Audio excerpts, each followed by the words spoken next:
how's it going? My name is Valued, and today I wanted to break down my personal choice for strong ranged leveling options for Season 1. The build is centered around Barrage, and I want to explain that a little bit. If you look at all three of the ranged core skill options, Barrage is the most consistent and widely applicable core skill option while leveling.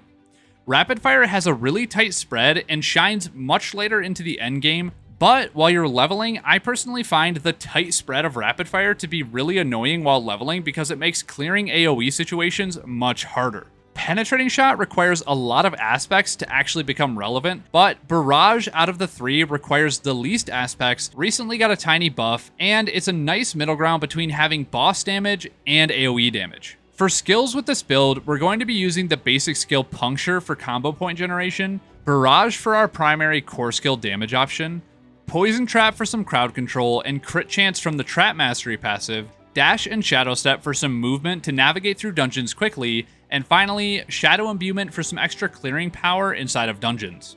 Now, since this is a leveling build, you definitely don't need to worry about best in slot aspects, but there's a few aspects that with this build are really going to be nice to have, so you should consider clearing those dungeons as soon as possible to get the aspects into your codex. The first aspect I want to talk about is the rapid aspect. This aspect is really nice to have because we are using combo points with this build, so having extra attack speed on our basic skill lets us use Puncture more often and makes combo point generation much easier. Next, aspect of the Expectant. This one isn't needed very early on, as this build is already strong without it, but since we are using combo points, you're always going to be using 3 basic attacks before using a Barrage, so this aspect is a no-brainer huge damage increase. After that, the aspect of Branching Volleys is another nice to have as it gives Barrage some stronger AoE clearing power. Now, those are the 3 most important aspects while leveling, but for a full list of the skills and aspects, there's also a D4 planner linked down below to provide you with a simple to follow guide while you're leveling. On that D4 planner, I've also included the skill leveling order in the notes section. But if you don't want to go to the D4 planner, no worries, the skill leveling order and aspects in-game will be shown at the end of this video so you can copy and paste them. Now, moving on, the gameplay for this build is pretty simple, and I'll explain how it works. You'll start combat by using Puncture 3 times. This gives you maximum combo points.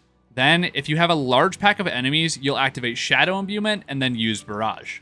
When Shadow Imbuement is off cooldown, you're still going to do the same rotation. You use Puncture 3 times, Barrage, and repeat. It's really pretty simple. Combo points is very nice because it enhances the damage of your core skill, and it's going to make up for the fact that while you're leveling from 1 to 50, you're not going to have a Paragon board, optimized gear, or any of the fancy things that were awarded in the endgame. For the other abilities I didn't touch on there, you'll use Poison Trap while kiting enemies to bait them into it to CC them, or if you're playing aggressively, you can Shadow Step into a pack and then instantly drop Poison Trap as you're engaging them. Speaking of Shadow Step, this is your Unstoppable skill. It can be used to quickly navigate through dungeons, and it's also very nice to have for when you get stuck in crowd control. And finally, Dash is a great option for dungeon navigating and speeding up your clear time as you're leveling. While going from 1 to 50, if you're gearing your character correctly, you don't need double imbuments. But later on, when progressing into World Tier 3 and 4, I personally recommend dropping Dash for cold imbuement, but I'll have videos for those coming out when I get to test them in the season. While you're leveling from 1 to 50, you're not going to have optimal gear because most of your gear has limited stat lines, but it is important to know what stat lines you should keep an eye out for on all of your gear. On your helmet, look for Dexterity, Ranks in Shadow Imbuement, and General Defensives. Chest and pants, you're going to want purely defensive stat lines. Even after the nerfs, damage reduction from close enemies, and distant enemies are all still very strong stat lines. For gloves, you're going to want to keep an eye out for Ranks in Barrage, attack speed, and crit strike chance. Boots, I personally love having energy cost reduction, dexterity, and movement speed. Then for your crossbow, and yes, I do still think crossbows are the way to go with this build because you're not benefiting from distant enemy stat line that the bow provides. So you're going to want to keep an eye out for vulnerable damage, crit strike damage, core skill damage, and dexterity. Those stats are also what you're going to want to look for on your sword or dagger, and I also wanted to mention that after the recent balance changes, since Barrage is a skill that does need to be used in rather close proximity to fully get the benefit, you can consider taking daggers for the percentage damage to close enemies. But swords are still very strong because of the weapon mastery passive, and critical strike damage over a situational stat line is preferred in my opinion.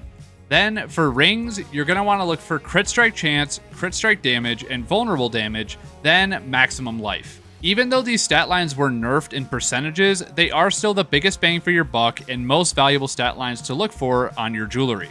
Finally, for your amulet, you're going to want movement speed and cooldown reduction as a baseline, then either defensive or offensive stats depending on where your build is struggling. Anyway, that's going to do it for my Season 1 ranged rogue leveling build. There's not a whole lot you need to know, you just need to know the basics and understand the fundamentals behind how the build works. For anyone who's been watching for a while, I'm really glad to be back in the swing of things, so expect more uploads and much more consistency as we go forward. Now, I'm going to play the footage showing the in-game skill tree and the aspects, but before I do, I gotta drop my tagline. Thank you for watching, my name has been Valued, and as always, I'll see you in the next one.